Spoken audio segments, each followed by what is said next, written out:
Hello बच्चों, तो चलिए शुरुआत करते हैं आज next part of the video. देखिए, अभी तक हम लोग वेक्टर में 3 पार्ट कर चुके हैं और ये 4th पार्ट है। और इस पार्ट में हम लोग पढ़ने वाले हैं resolution of vector, component of vector. अच्छा, हम लोग क्या क्या पढ़ चुके हैं एक बार रिकॉल करते हैं। फर्स्ट पार्ट में हमने बताया था कि कोई भी चीज़ वेक्टर कैसे, इंट्रोडक्शन दिया था आपको।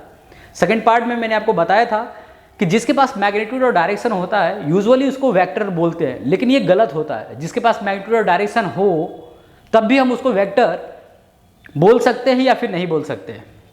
यानी कि जिसके पास मैग्नीट्यूड और डायरेक्शन होता है जरूरी नहीं है कि वो वेक्टर है। यानी कि एक और फैक्टर होना चाहिए, वो है vector law of addition. Yes और नो?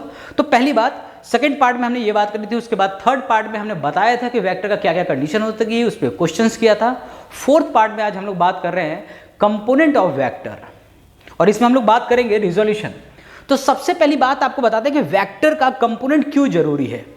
एक्चुअली अगर देखा जाए तो किसी भी, जैसे आप यहां पर देख सकते हैं कि एग्जाम्पल के अंदर में कि अगर कोई एक आदमी चल रहा है तो किसी एंगल में पैर, उसका पीछे वाला जो पैर है वो किसी एंगल में बन रहा है। यानी कि यहां पे अगर देखें तो इसका जो रिजल्टेंट एंगल है वो ये वाला है।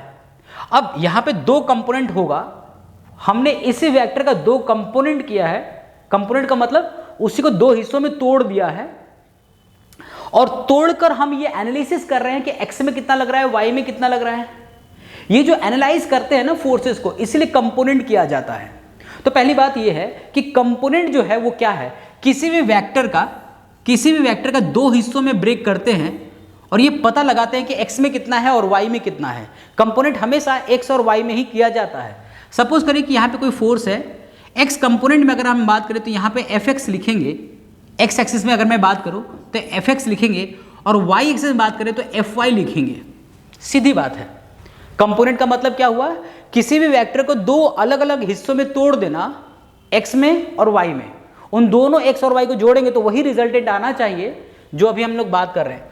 देखिए, हमने इस वेक्टर को 2 अलग अलग वेक्टर में तोड़ दिया है। ये भी एक वेक्टर है और ये भी एक वेक्टर है, ये भी एक वेक्टर था।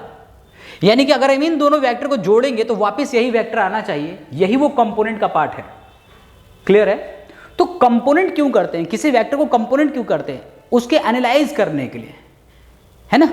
मोशन हो रहा है उसको एनालाइज करने के लिए, फोर्सेस कितने लग रहे हैं, क्या हो रहा है, उस सबको एनालाइज करने के लिए, और अंत में वेक्टर को सॉल्व करने के लिए भी हम लोग करते हैं। यहाँ पे भाई वेक्टर सॉल्व करें, ऐसे मिक्स वेक्टर हो गए, 2 से 3 वेक्टर हो रहा है तो उसको सॉल्व कैसे किया जाए। तो कंपोनेंट एक मेथड होता है क्वेश्चन को करने के लिए, राइट।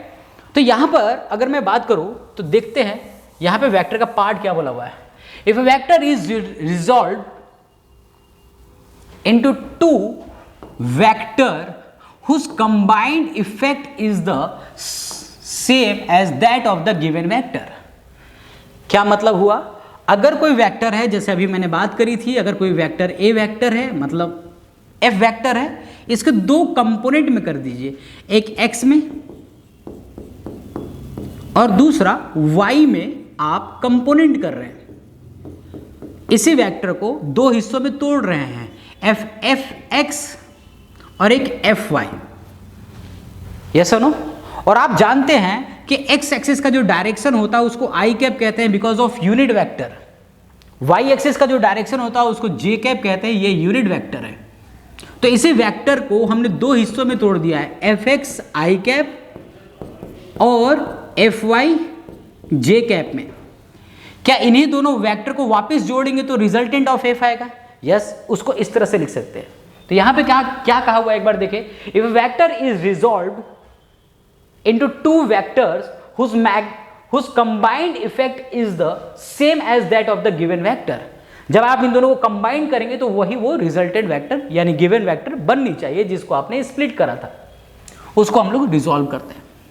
क्लियर है क्या? यहां तक आई गेस आपको एकदम अच्छे से समझ में आ गया होगा। एक बार फिर से समझाते हैं आपको। रिजोल्यूशन या फिर कंपोनेंट जब किया जाता है किसी भी वेक्टर को, तो सिर्फ उस पे कितना फोर्सेस लग रहा है या कितनी मोशन हो रही है, कैसा हो रहा है, उसके एनालाइज करने के लिए कंपोनेंट करते हैं। पहली बात तो ये। दूसरा, अगर मैं बात करूं कि कंपोनेंट कैसे करते हैं, अगर मैं बात करूं कि कोई फोर्स ऐसे लगा रहा है, जैसे आप यहां पे देखिए सूटकेस पे फोर्स लग रहा है यहां पे किसी एंगल में, तो यहां पे 2 डायरेक्शन में फोर्स लग रहा है, एक अपवर्ड और एक फॉरवर्ड। तो ये जो फोर्स लगा रहा है उसके दो कंपोनेंट होंगे, एक वाई में और एक एक्स में। हम स्प्लिट करके ये देख पाएंगे कि वाई एक्सिस में कितना फोर्स लग रहा है और एक्स एक्सिस में कितना फोर्स लग रहा है। इसे स्प्लिट करने का ही प्रोसेस को ही हम लोग बोलते हैं रिजोल्यूशन या फिर कंपोनेंट ऑफ वेक्टर। यस और नो? स्केलर क्वांटिटी का तो कंपोनेंट होगा ही नहीं, जब भी होगा वो वेक्टर का होगा, और वो जब होगा जब वो किसी एंगल में होना चाहिए, वो तभी पॉसिबल है जब किसी एंगल में होगा। क्लियर है क्या? ठीक है, आगे चलते हैं यहां पे। अब कैसे कंपोनेंट लिखा जाता है, एक्स की वैल्यू क्या लिखेंगे, वाई की वैल्यू क्या लिखेंगे, जैसे इस पार्ट में बात करें भैया यहाँ पे एक्स में क्या लिखेंगे, वाई में क्या लिखेंगे, उस पर भी बात करेंगे। यहाँ पर देखिए, सपोज करें कि यहाँ पे अगर मैं बात करूँ कि कोई एक आर वेक्टर है, इसके दो कंपोनेंट हो गए, आर वेक्टर एक्स एक्सिस में आई कैप में लिख लेते हैं, अल्फा एंगल बना रहा है, और यहां से ये वाला एंगल बीटा एंगल बना रहा है जो कि वाई एक्सिस में है। तो अगर आप ध्यान से देखो तो मैं ऐसा लिख सकता हूं, आर वेक्टर, वही मैं वापस रिपीट कर रहा हूं, R X I cap plus R Y J cap, ऐसा लिख सकता हूं मैं। मुझे सिर्फ एक चीज पता करना है कि आर एक्स की वैल्यू कैसे लिखेंगे, इस आर एक्स की वैल्यू कैसे लिखेंगे। चलिए मैं आपको यहीं पे बता देता हूं, आर एक्स की वैल्यू, एक ट्रायंगल बनाते हैं, ट्रायंगल बनाते हैं। यहाँ पे ये वाला आर है, आर वेक्टर है, ये वाला थीटा है यहाँ पे, और इस जगह पे यहाँ पे हम लिख लेते हैं अल्फा, क्योंकि अल्फा दे रखा है। अब इस आर वेक्टर का मैग्नीट्यूड कितना है, तो इस आर वेक्टर का मैग्नीट्यूड हम लोग आर मान रहे हैं, इस आर वेक्टर का मैग्नीट्यूड आर मान रहे हैं। तो इसके दो कंपोनेंट करेंगे, एक एक्स में, इधर वाला एक्स है, और ये वाला यहाँ पे वाई है। तो जिससे आर का एक्स में अगर चाहिए तो एक्स में ही एंगल लगा हुआ है, तो जिस वेक्टर का कंपोनेंट आप कर रहे हैं, जिसके अलोंग कर रहे हैं, उससे अगर थीटा लगा हुआ है तो कॉस थीटा होता है, आर कॉस अल्फा होता है। एक बार वापस बोल रहा हूं, सुनेंगे ध्यान से। जिस भी वेक्टर का कंपोनेंट कर रहे हैं, जिस साइड के अलोंग, अगर उससे थीटा दे रखा है तो वो कॉस होगा। क्लियर है? दूसरी बात, थीटा के सामने वाला फैक्टर हमेशा साइन होता है, थीटा के मतलब में अल्फा है, अल्फा के ठीक सामने वाला साइन होता है, तो यहां पे आर साइन अल्फा।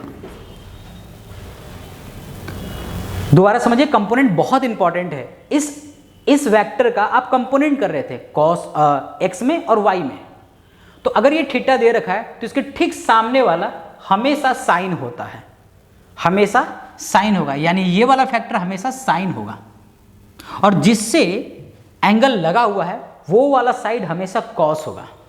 यानी कि अगर मैं इसी की बात करूं तो मैं ऐसा लिखूंगा, R vector is equal to R cos theta I cap plus R sine theta J cap, ऐसा लिखूंगा। यूजुअली ये एक स्टैंडर्ड फॉर्म होता है लिखने का। यहां पे अल्फा लिख देता हूं मैं, क्योंकि यहां पे अल्फा ही कहा हुआ है। एक बार मैं वापस लिख देता हूं, R cos alpha I cap plus R sine alpha J cap. Clear है? आई गेस एकदम अच्छे से क्लियर होगा आपको। दोबारा समझा देता हूं, ट्रायंगल बनाएंगे, जिस भी आप कंपोनेंट में कर रहे हैं ट्रायंगल आप बनाएंगे, तो ये जो अल्फा के सामने वाला या थीटा या कोई भी एंगल के सामने वाला साइन थीटा होता है। ठीक है, अगर ये साइन है तो डेफिनेटली ये कॉस होगा, तो ऐसे लिख सकते हैं। मान लीजिए सिचुएशन ऐसा ले लेते हैं, ये बीटा वाला एंगल लेते हैं, मान लीजिए बीटा वाला एंगल लेते हैं। एक बार बीटा वाला भी एंगल लेके देखते हैं। इसी आर का बीटा वाला एंगल ले रहे हैं, यानी वाई एक्सिस से एंगल ले रहे हैं। इस बार देखना एक बार, ये रहा आपका आर, ठीक है, आर वेक्टर, जिसका मैग्नीट्यूड हमने आर ले रखा है, और इस बार आपसे बीटा पूछ रहे हैं, बीटा से एंगल पूछा हुआ है। अब सोचो इस पर ट्रायंगल बनाओ। यहां से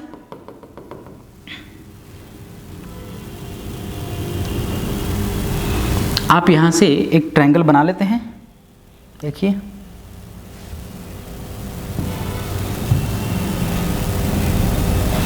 यहां से आप ट्रायंगल देखिए बन जाएगा। यहां पे ट्रायंगल बनता हुआ दिख रहा है, ये वाला पार्ट आप देखिए रेक्टेंगुलर कंपोनेंट में। तो आपको सिंपल क्या करना है, ट्रायंगल हमने यहां से बनाया, ये वाला पार्ट बनाया, ये वाला। तो आपको देखो ये y पे चाहिए था, और इधर है x, ये वाला है x, ये वाला x ले लो, और ये वाला y। तो अगर ये बीटा है तो बीटा के सामने वाला साइन होता है, तो r साइन बीटा कह दिया, और बीटा जिससे लगा हुआ है वो हो गया कॉस, तो r cos beta. Simple, clear है। अगर मैं उसके हिसाब से लिखना चाहूं, दोनों ही सही है, उसके हिसाब से लिखना चाहूं, बीटा के हिसाब से लिखना चाहूं, तो मैं लिखूंगा r sine beta I cap plus r cos beta J cap. Clear है, बहुत सिंपल है, बहुत ज़्यादा सिंपल है अगर आप इसको समझ पाओ तो। अगर ये r वेक्टर है, हमने जिससे साइड लगा हुआ था उधर हमने कॉस लिया, उसके अपोजिट साइड वाले को साइन ले लिया है, ठीक है। ये जो एंगल है उसके अपोजिट साइड वाले अगर आप देखेंगे तो वो हमेशा साइन होता है। ट्रायंगल आपको सबसे पहले बनाना है, उसके अपोजिट साइड वाले को साइन कहेंगे। क्लियर है, बहुत सिंपल तरीका है इसको। तो इस तरह से आप कंपोनेंट कर सकते हैं, रेक्टेंगल बनाकर इसको कंपोनेंट किया जा सकता है, ठीक है। आगे चलते हैं। कंपोनेंट अगर मैं बात करूं तो यहां पे इस तरह से लिखा जाता है, जो अभी मैंने आपको बताया वो यही पार्ट लिखा हुआ है यहां पे, r cos alpha and r sine beta, जो अभी हमने बात करी आपसे, और x और y है, ठीक है। तो आप इसको नोट डाउन जरूर करना, क्योंकि आप सिंपल केवल आप देखोगे तो अभी तो याद रहेगा, फिर आप उसके बाद भूल जाओगे, है ना। तो लिखा हुआ रहेगा तो याद लंबे समय तक रहेगा, फिर भी रिवीजन की तो जरूरत है, क्वेश्चन करेंगे तभी ठीक रहेगा। Rectangular component of vector in 3 dimension, अगर कोई 3 डायमेंशन में होगा तो उसको कैसे लिखेंगे। यहाँ पे x, y और z दे रखा है, ये कोई r वेक्टर है, इसके हमने 3 कंपोनेंट लेना है। x में जो एंगल बन रहा है ये अल्फा है, y से जो एंगल बन रहा है यहाँ पे हमने माना है बीटा है, और जो z से एंगल बन रहा है ये वाला हमने एंगल लिया है गामा, है ना। अल्फा बीटा एंड गामा, इसको यहाँ पे गामा ले लीजिए। क्लियर है। तो अगर मैं बात करूँ यहाँ से इसके कंपोनेंट्स, अगर मैं हम यहाँ पे लें तो यहाँ पे कॉस होगा, ये वाला अगर मैं बात करूँ तो यहाँ पे साइन वाला होगा, ये वाला फैक्टर यहाँ पे भी साइन के फॉर्म में रहेगा। अगर मैं यहाँ से बात करूँ कि इसको मैं क्या लिख सकता हूँ, इस r वेक्टर को अगर मैं देखूँ तो यहाँ से क्या लिख सकते हैं, R X I cap plus R Y J cap plus R Z K cap, ऐसा लिख सकते हैं।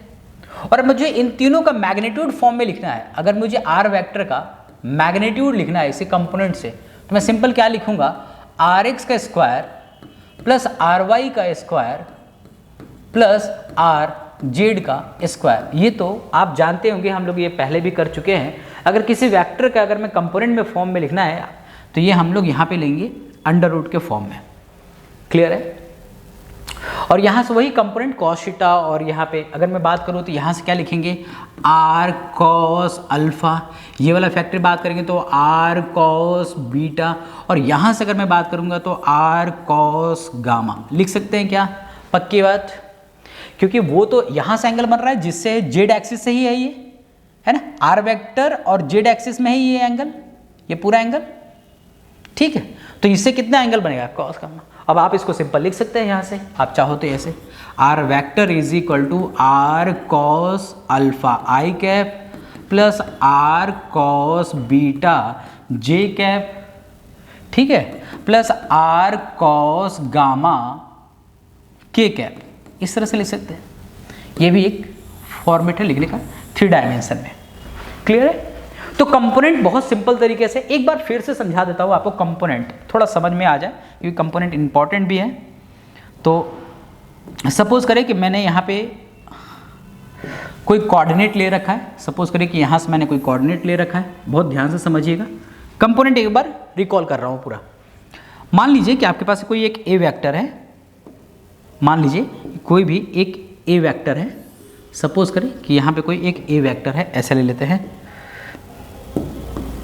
यहाँ पे कोई ए वेक्टर है, ठीक है, यहाँ पे हमारे पास कोई ए वेक्टर है और ये यहाँ से थीटा है, और मुझे यहाँ पे लेना है x में और यहाँ पे लेना है मुझे y में।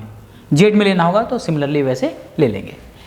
x में अगर मैं बात करूँ तो ये होगा a, जिस साइड से थीटा लगा हुआ है वो साइड cos थीटा होगा, और इसके अपोजिट साइड वाला a sin थीटा। सिंपल सी बात है। अगर आपको ये थोड़ा सा दिखने में दिक्कत आए तो आप फटाफट क्या कर लिया करो, ट्रायंगल बना लिया करो ऐसे।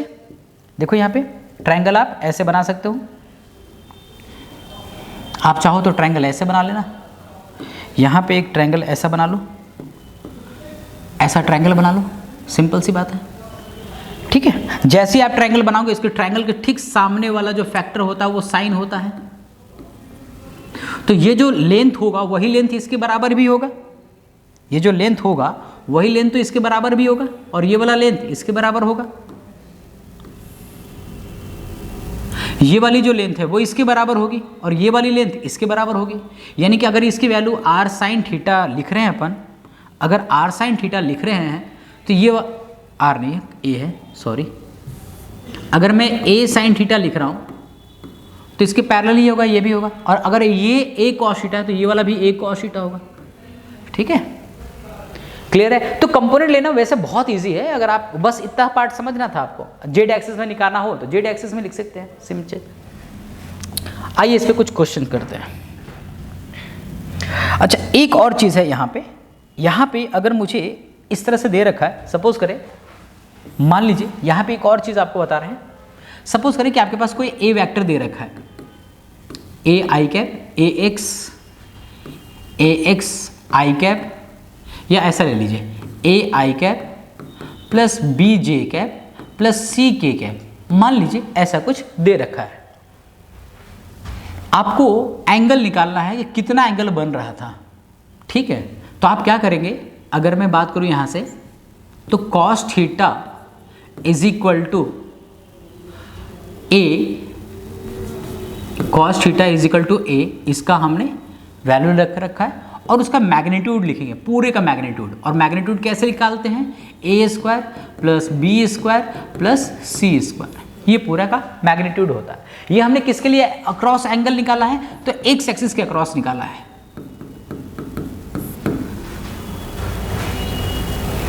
अब वाई एक्सिस के अक्रॉस अगर निकालना होगा तो मुझे वाई के अक्रॉस निकालना है, वाई एक्सिस के अक्रॉस निकालना है, तो आप मुझे बताओ क्या लिखेंगे, वाई, यस, यानी कि यहाँ पे लिखेंगे b अपॉन में under root of A square plus B square plus C square, और ये वाला पार्ट y एक्सिस के अलॉन्ग है, और यहाँ पे कॉस थीटा से लिखते हैं। तो देखो यहाँ पे यही वैल्यू लिखा हुआ है, cos alpha degree is equal to लिखा हुआ आर एक्स अपॉन में पूरा मैग्नीट्यूड, केवल आर एक्स की वैल्यू, बीटा में लिखा हुआ है तो cos inverse of R Y upon में मैग्नीट्यूड, ये एंगल जो बना रहा है, और ये वाला y में गामा में देखें तो आर जेड लिखेंगे।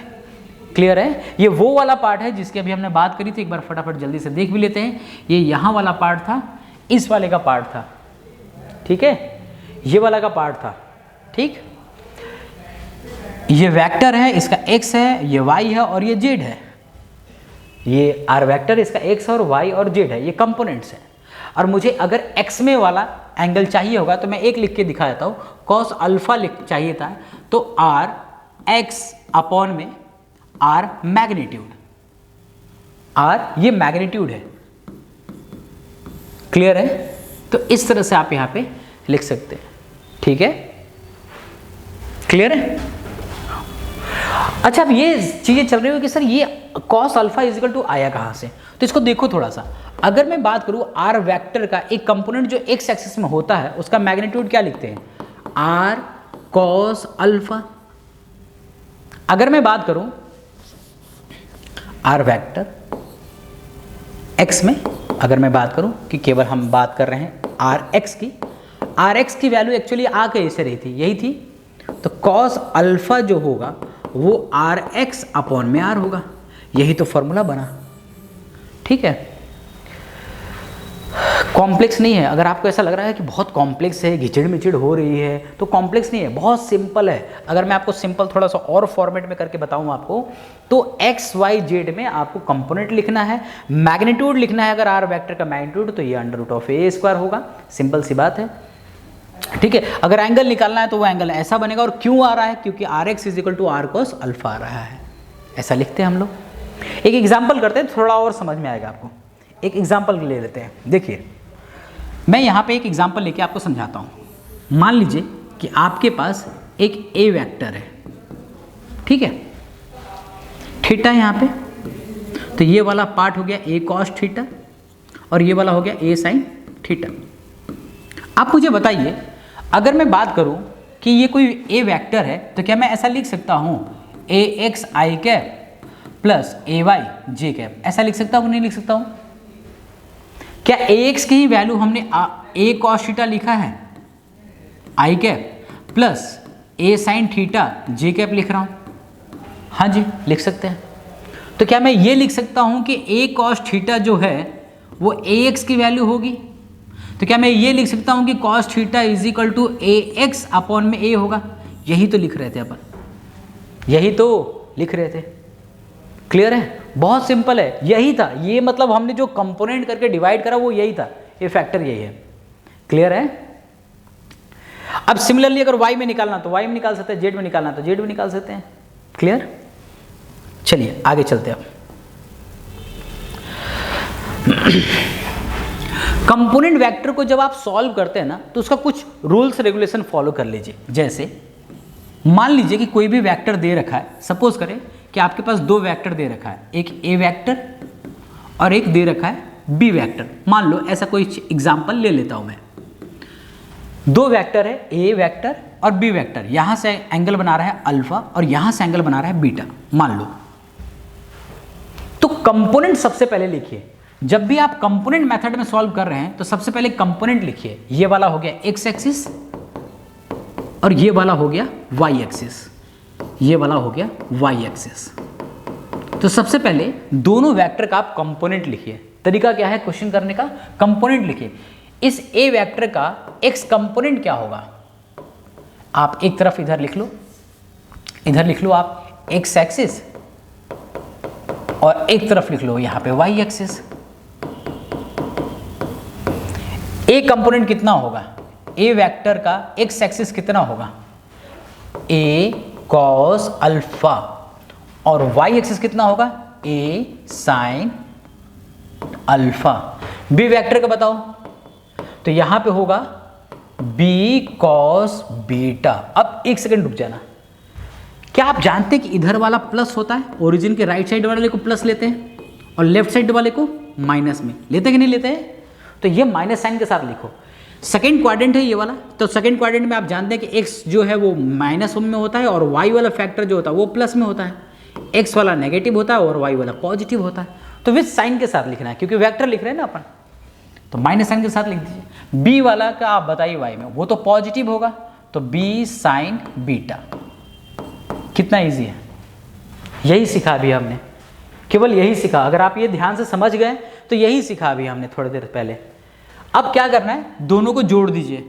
एक्स कंपोनेंट वाले को टोटल करो, वाई कंपोनेंट वाले को टोटल करो। तो पहला स्टेप ये था। सेकेंड स्टेप है टोटल करना है। सेकेंड स्टेप जो है total x component, total x component करना है एंड टोटल वाई कंपोनेंट करना है। तो टोटल एक्स कंपोनेंट करेंगे तो कितना होगा? A cos alpha minus B cos beta. अब टोटल वाई कंपोनेंट करो, वाई कंपोनेंट करोगे कितना होगा भैया? A sine alpha plus B sine beta. Simple है। पहला स्टेप क्लियर, दूसरा स्टेप क्लियर। ये कंपोनेंट करने का तरीका है भैया। एक ए वेक्टर है, इसका हमने कंपोनेंट करा, बी वेक्टर का कंपोनेंट करा, एक्स में अलग वाई में अलग, इस तरह से कर लिया। पहला स्टेप है कि सबको कंपोनेंट करके लिख लो। दूसरे स्टेप में है कि कंपोनेंट करके जो भी एक्स वाला है सबको जोड़ दो और वाई वाले को जोड़ दो। सिंपल, ये तो हमने पार्ट कर ही लिया है। अब क्या करना क्या है? अब हमें इसका मैग्नेट, इन दोनों वेक्टर का रिजल्टेंट निकालना है। इन दोनों वेक्टर का क्या करने का है? रिजल्टेंट। तो रिजल्टेंट निकालने का तरीका क्या है? रिजल्टेंट में केवल मैग्नीट्यूड की अभी हम बात कर रहे हैं। किसकी बात कर रहे हैं? मैग्नीट्यूड की बात कर रहे हैं। अगर मैं मैग्नीट्यूड की बात करूं तो क्या होगा? रिजल्टेंट का मैग्नीट्यूड मतलब आर वेक्टर का mod under root of X component का टोटल का square plus Y component total का स्क्वायर। समझ जाना, एक्स कंपोनेंट टोटल का स्क्वायर और वाई कंपोनेंट टोटल का स्क्वायर। तो एक्स कंपोनेंट प्लस टोटल का स्क्वायर तो आपको पता है A cos theta minus B cos beta. तो यहां पे लिख दो A cos alpha minus B cos beta का स्क्वायर प्लस ए sine alpha plus B sine beta. पहली बात, अब इसको स्क्वायर करके सॉल्व कर दो, जो आएगा इसका रिजल्ट होगा। लेकिन हमें तो अभी न्यूमेरिकल फॉर्म में कर नहीं रहे हैं ना, अभी तो सॉल्व नहीं करेंगे, पहले फॉर्मेट सीख लेंगे। ये फॉर्मेट है क्वेश्चन करने का। तो मैग्नीट्यूड निकाल लिए। अच्छा, आप ध्यान रखना, जब भी आपको कंपोनेंट मेथड लगाना है, स्टेप यही ध्यान रखना है भैया, तभी क्वेश्चन बनेगा। क्या करना है, फिर से मैं बता रहा हूं। पहला स्टेप क्या है, write the component of X axis and Y axis all vector. 2 है तो 2 का कर दिया, 3 है तो 3 लिखता है, 4 होता है तो 4 का लिखता है। फिर सभी एक्स कंपोनेंट वाले वेक्टर को जोड़ दो, सभी वाई कंपोनेंट वाले वेक्टर को जोड़ दो। मैग्नीट्यूड निकालना है एक्स कंपोनेंट का टोटल का स्क्वायर, वाई कंपोनेंट का टोटल का स्क्वायर। और अब डायरेक्शन निकालना है, तो डायरेक्शन के लिए जगह है ही नहीं, तो यहां लिख देता हूं tan थीटा। डायरेक्शन एक अलग होगा, मान लो कि इन दोनों वेक्टर का डायरेक्शन हो गया यहाँ पे, तो अल्फा थीटा लिख रहे हैं यहाँ पे, तो tan थीटा क्या होगा, वाई एक्सिस अपॉन में एक्स एक्सिस। क्लियर, सिंपल सी बात है भैया, एकदम सिंपल सी बात है, एकदम सिंपल है, एकदम सिंपल है, कुछ नहीं है। एंगल निकालना है तो y अपॉन में x, स्लोप होता था कि नहीं होता था, y अपॉन में x angle tan theta, yes और नो। तो ये हो गया खत्म, कंपोनेंट यही है बस। तो चलिए अब नेक्स्ट क्वेश्चन करते हैं भैया। क्वेश्चन जो अभी हमने सीखा उसके बेस पे क्वेश्चन करते हैं। पहला question, find the angle that the vector a makes with y axis. बहुत ही इजी क्वेश्चन है भैया। देखिए यहाँ पे y एक्सिस से बोल रहा है, मतलब ay is equal to a cos theta की बात कर रहा है, ठीक है। तो आप बोलेंगे सर ay में तो साइन बनता था, आप ऐसा ले लो, ये ले लो थीटा। फिर आप बोलोगे सर हमें कैसे पता चलेगा कि थीटा इससे लेना है या इससे लेना है। हमने अभी पीछे फॉर्मूला तो लिखवा रखा था, अभी तो लिखवाया, देखो यहाँ पे अभी हमने फॉर्मूला लिखवा रखा है बेटा, ये रहा। y एक्सिस से निकालना है, y is equal to cos inverse of R Z upon में आर। y एक्सिस वाला कहाँ गया, अच्छा सेकेंड वाला है, सॉरी, ये रहा y एक्सिस वाला, वो गामा है। Beta is equal to R Y upon में आर, ये हो गया आपका y एक्सिस से बन रहा है, यही तो लगाया अपन ने, ठीक है ना। तो अगर एंगल की बात करें अपन, तो यहाँ पे लिखेंगे ay की वैल्यू तो होता है 3 अपॉन में टोटल मैग्नीट्यूड कितना होगा जी, 2 का स्क्वायर 4, 3 का स्क्वायर 9 माइनस 1 का स्क्वायर 1 रूट 14, तो 3/√14 इसका आंसर खत्म। एंगल किस में बना, तो कॉस थीटा में बना भैया, 3/√14। Theta is equal to cos inverse of 3/√14। This is our answer है।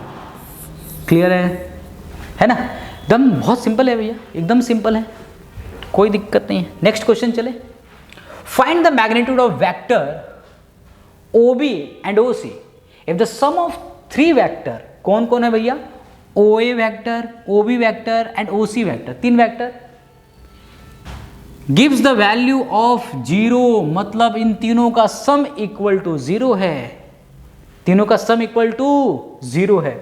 इसका मतलब हमें यहाँ पे OA एंड OB की वैल्यू जो निकालनी है, कैसे निकालेंगे, यहाँ पर देखिए क्या करना है। इसके तो पहले कंपोनेंट लेते हैं, इधर क्या होगा, OC cos 45 डिग्री, आपको पता है माइनस साइन के साथ लेते हैं, इधर वाला नेगेटिव होता है। OC sin 45 होगा, और 45 में बहुत मजेदार बात है, आप cos करें या साइन करें वैल्यू एक ही होती है 1/√2। तो कई बार गलती से भी बच्चे सही कर जाते हैं। अब कोई बच्चा यहाँ पे पता ही नहीं चले उसको साइन लिख दे, तब भी आंसर सही होगा कि नहीं होगा, हाँ। तो यहाँ पे हम लोग बात करते हैं, ओके। अब यहाँ पर देखो, अगर O पे 3 वेक्टर हैं और तीनों का सम इक्वल टू 0 है, इसका मतलब ऊपर वाला फोर्स नीचे वाला फोर्स बराबर होगा कि नहीं होगा, तभी तो 0 होगा। और इधर वाला फोर्स बराबर होगा, तभी तो 0 होगा, हाँ जी। तो हम क्या करते हैं, OC cos 45 डिग्री बराबर 10 न्यूटन, क्योंकि दे रखा है। तो OC आ गया यहां से, OC is equal to 10 upon में cos 45 और cos 45 इज इक्वल टू √2 1/√2, तो 10√2 दिस इज आवर आंसर। 1/√2 तो √2 ऊपर चला जाएगा। अच्छा, अब OC आ गया तो यहां से आपको निकालना है, ठीक है। अब क्या करिए आप, OC cos 45 माइनस में इज इक्वल टू OB, लेकिन केवल मैग्नीट्यूड की बात कर रहा है, केवल मैग्नीट्यूड की बात कर रहा है, तो ये वैल्यू मैग्नीट्यूड वाली वैल्यू कैसे नेगेटिव में आएगा, यस और नो? तो इसको छोड़ दीजिए, माइनस को प्लस कर दीजिए, यस और नो? क्यों कर रहे हैं भैया? क्योंकि यहाँ पे पूछ रहा है, केवल मैग्नीट्यूड पूछ रहा है, संख्या पूछ रहा है, तो नेगेटिव नहीं हो सकता है ना। OC की वैल्यू 10√2 इंटू 1/√2, cos 45 की वैल्यू 1/√2, तो इसकी वैल्यू हो गई 10, ठीक है। तो OB की वैल्यू हो गई 10, ठीक है। किस में था भैया? न्यूटन में, फोर्स लग रहा था, न्यूटन में था, ठीक, खत्म, आ गया आंसर। सिंपल है, बहुत ज़्यादा सिंपल है भैया, ऐसा नहीं है कि ये सिंपल को, ऐसे ही क्वेश्चन आते हैं नीट के अंदर में, तो थोड़ी सी ऊपर नीचे करेंगे, थोड़ा सा और अच्छा करा सकते हैं, धीरे धीरे लेवल बढ़ाएंगे अपन, लेकिन पहली बात तो बेसिक तो ठीक करें अपन, बेसिक ही ठीक नहीं है ना। Vector A is given by इतना इतना इतना, find the magnitude of A vector, find the magnitude of A vector, A vector का मैग्नीट्यूड निकालना है। अब आप जानते हैं ए वेक्टर का मैग्नीट्यूड √3 का स्क्वायर प्लस 4 का स्क्वायर प्लस 5 का स्क्वायर, हाँ कि ना? 3 4 5 9 16 25 कितना होगा भैया? तो यहाँ पे कितना हो रहा है? 9 6 15 25 25 25 50 √50, ठीक है, √50, ये इसका आंसर हो गया। अब हम आगे सॉल्व नहीं कर रहे हैं। Next, unit vector along A vector. अच्छा, यूनिट वेक्टर भी निकाला, अब भी निकाल के बताता हूँ। ए वेक्टर अपॉन में मैग्नीट्यूड बता रखा है ये सब, A vector is equal to vector upon में मैग्नीट्यूड। भाई यूनिट वेक्टर क्या है? डायरेक्शन, तो वेक्टर में से मैग्नीट्यूड को उड़ा दो, बचा डायरेक्शन, खत्म। ये सब कोनो मुश्किल थोड़ी है।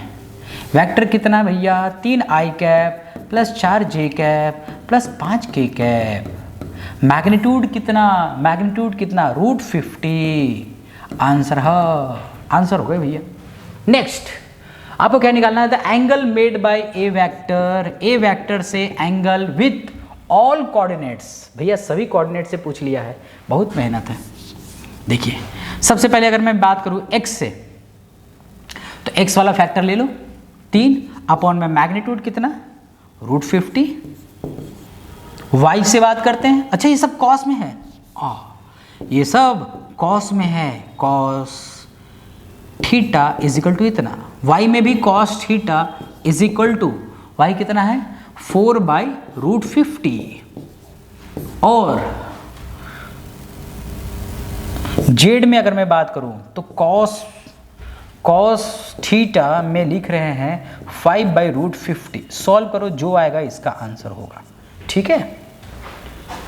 सिंपल है, बहुत सिंपल है भैया। ए वेक्टर का हमने सारी चीज निकाल लिया, मैग्नीट्यूड निकाल ही लिया, यूनिट वेक्टर निकाल ही लिया, सभी वेक्टर से एंगल निकाल ही लिया, क्या ही पूछेगी। और चलो आगे, find the resultant and direction of 3 vector as shown in figure. तीनों वेक्टर से आपको मैग्नीट्यूड और रिजल्टेंट, मतलब क्या निकालना है? रिजल्टेंट निकालना है ना, रिजल्टेंट और डायरेक्शन निकालना है। तो क्या करना है? इन सभी वेक्टर का कंपोनेंट में कर लो, x में कितना, y में कितना, करें अपन। देखो यहीं पे हो जाएगा, 5√2 45 बन रहा है, तो ये हो गया 5, इतना दूर के लिए, इतने दूर के लिए, इतने दूर के लिए 5,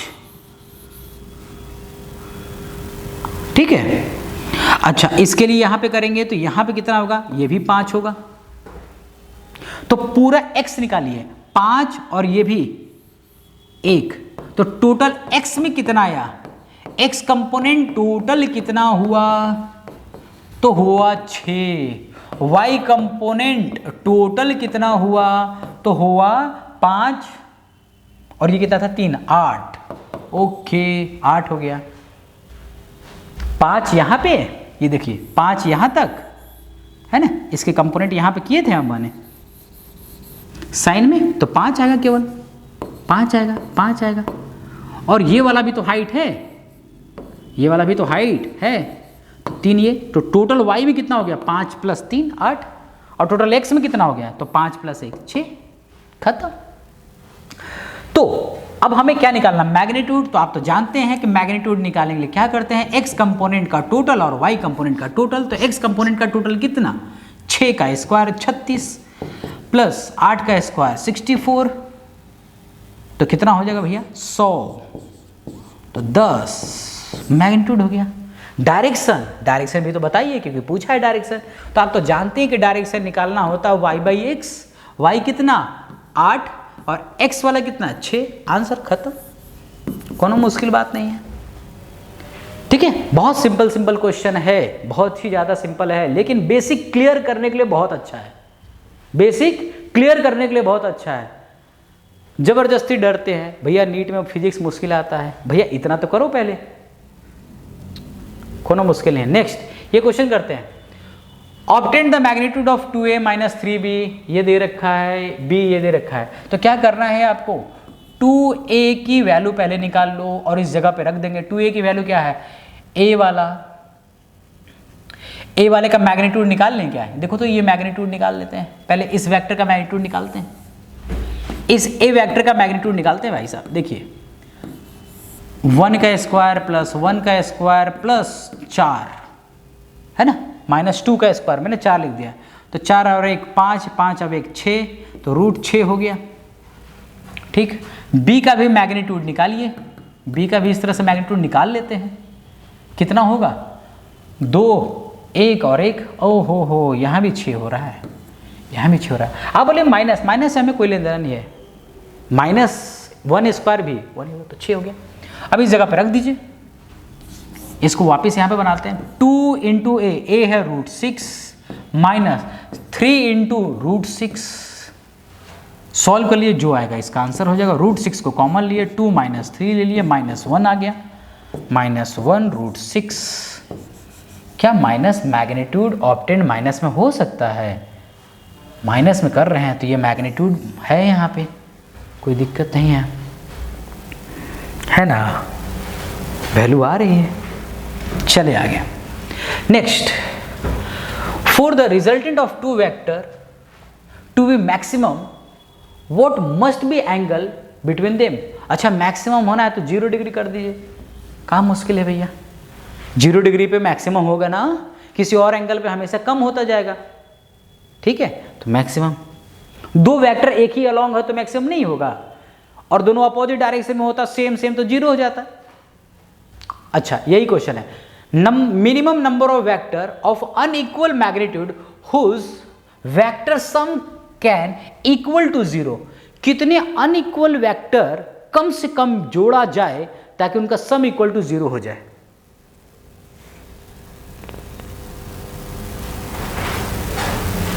अनइक्वल मैग्नीट्यूड होनी चाहिए, कितने होने चाहिए भैया, अनइक्वल मैग्नीट्यूड होने चाहिए, इक्वल नहीं। अनइक्वल मैग्नीट्यूड में अगर मैं बात करूं तो कम से कम कितना, अच्छा 2 में तो इक्वल होना चाहिए, इधर ये इधर, तो 0 होगा।